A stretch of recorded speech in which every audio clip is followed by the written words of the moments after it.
আমাকে একটা কথা বলুন তো, জীবনে কি কখনো এমন সময় এসেছে যখন আপনি ভেঙে পড়েছেন?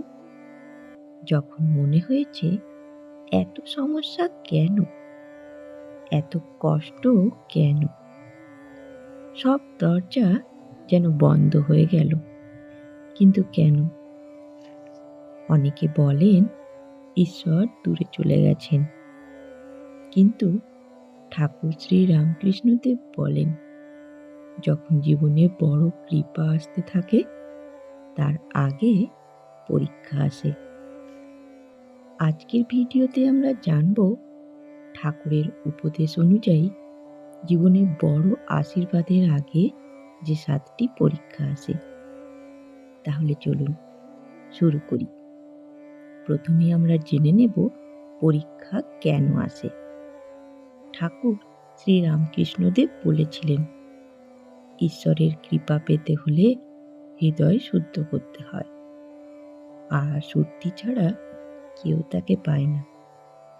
অর্থাৎ তিনি বলতে চেয়েছেন, হৃদয়ের শুদ্ধি মানে লোভ, রাগ, অহংকার, ক্লেশ, অস্থিরতা ধীরে ধীরে বেরিয়ে যাওয়া।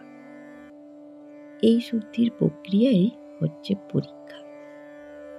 আর শ্রী শ্রী মা সারদা দেবী বলেছেন, যা যা কষ্ট হয় সবই মনকে তৈরি করার জন্য।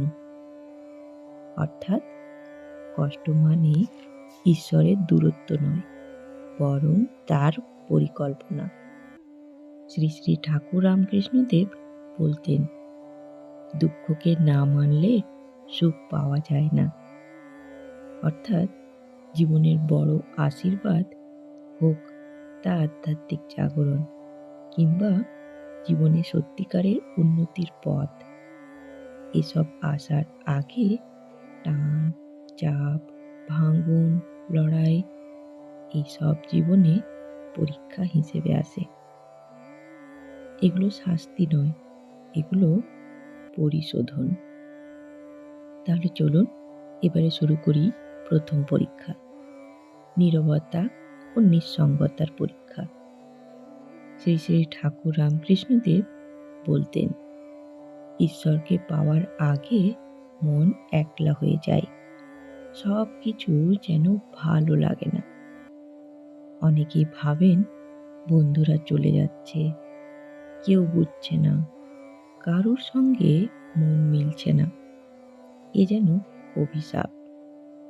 কিন্তু শ্রী শ্রী ঠাকুর বলতেন, এটাই হলো ঈশ্বরের ডাক, মানুষকে ভিড় থেকে সরিয়ে গভীর ভেতরের দিকে নিয়ে যাওয়া। একবার ঠাকুর তপবনে থাকাকালীন সাধনার প্রথম দিকে তিনি প্রচণ্ড নিঃসঙ্গতা অনুভব করতেন। পরে বলেছিলেন, ঈশ্বর যেন আমাকে লোকচক্ষুর আড়ালে রাখলেন, শুধু নিজের কাজ করানোর জন্য। এবার দ্বিতীয় পরীক্ষা, মানসিক অস্থিরতা ও সন্দেহ।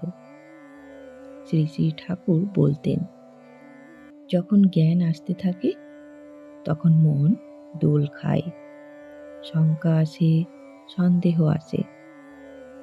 যখন জীবনে সত্যিকারের পরিবর্তন আসতে থাকে মন অস্থির হয়ে পড়ে, কি করব, কোন পথ ঠিক, এই ধরনের টানাপোড়েন। একবার ঠাকুর ভক্তকে বলেছিলেন, দ্বিধা এলে শরণ নাও, বলো মা তোমার হাতে রইলাম, তখন পথ খুলে যায়। এই অস্থিরতা হলো মন পরিশুদ্ধ হওয়ার লক্ষণ। চলুন এবার আসি তৃতীয় পরীক্ষায়, বাহ্যিক সমস্যা, অর্থ, সম্পর্ক, কাজে টানাপোড়েন। শ্রী শ্রী ঠাকুর বলতেন, সমস্যা না এলে ভগবানকে কে স্মরণ করবে? সমস্যা হলো ভগবানের চাবুক। কাজ ছুটে যাওয়া, অর্থের টান, পরিবারে কলহ, এসব যখন আসে অনেকেই ভাবে ঈশ্বর আমাকে ছেড়ে দিলেন, কিন্তু ঠাকুর বলেন বড় কৃপা আসার আগে ঝড় আসে। সমস্যাগুলো মানুষকে সঠিক পথে ঠেলে দেয়। এবার চতুর্থ পরীক্ষা, অহংকার ভাঙার পরীক্ষা। শ্রী শ্রী ঠাকুর বলেছিলেন, অহংকার থাকলে ঈশ্বর মিলন হয় না, মানুষকে আগে ভেঙে দিতে হয়। অর্থাৎ তিনি বলতে চেয়েছেন, পরীক্ষা আসে যাতে অহংকার গলে যায়। যে ভেবে বসে আমি সব পারি, তার জীবনেই আগে ঈশ্বরের হাত সবচেয়ে জোরে লাগে। ঠাকুর একটি উদাহরণ দিতেন। তিনি বলেছিলেন, আমি কিছুই নই, আমি কিছুই করতে পারি না, এই ভেবে থাকো, তখন কৃপা নামবে। পঞ্চম পরীক্ষা, ধৈর্যের পরীক্ষা। ঠাকুর বারবার বলতেন, ধৈর্য না থাকলে কাজ হয় না, গাছকে ফল দিতে সময় লাগে। যেমন আমরা অনেকেই প্রার্থনা করি, কিন্তু 2 দিন পরই ফল না পেলে আবার হতাশ হয়ে যায়। ঠাকুর বলতেন, চাষি যেমন বীজ বপন করে ফলের জন্য অপেক্ষা করে, তেমনি ভক্তকেও অপেক্ষা করতে হয়। এই অপেক্ষার সময়টাই পরীক্ষা। চলুন এবার আসি ষষ্ঠ পরীক্ষায়, ভয় ও অজানা ভবিষ্যতের পরীক্ষা। শ্রী শ্রী ঠাকুর বলতেন, ভয়ে ভগবান আসে না, নির্ভয় হও, মা আছে, সব সামলে নেবে। বড় আশীর্বাদের আগে মানুষ ভয় পায়, কি হবে, আমি পারবো তো, এই পথ ঠিক তো। এ ভয় আসলে বড় লাফের আগে অন্ধকার টানেল। ঠাকুর রামকৃষ্ণদেব বলতেন, জাহাজ যখন ঘাটে লাগে আগে একটু দুলে ওঠে। এবার 7 নম্বর পরীক্ষা, ত্যাগের পরীক্ষা। যা পুরানো তা ছাড়তে হবে। শ্রী শ্রী ঠাকুর রামকৃষ্ণদেব বলতেন, পুরানো খোসা না ছাড়লে নতুন দানা বেরোবে কি করে। অর্থাৎ তিনি বলতে চেয়েছেন, বড় কৃপা আসার আগে অনেক পুরানো জিনিস, খারাপ অভ্যাস, ভুল মানুষ, অপ্রয়োজনীয় কাজ, এই সব জীবনে একের পর এক ঝরে পড়তে থাকে। শ্রী শ্রী ঠাকুর বলতেন, মা যা নেবে সেজন্যই নেবে, নতুন কিছু দেওয়ার জন্য।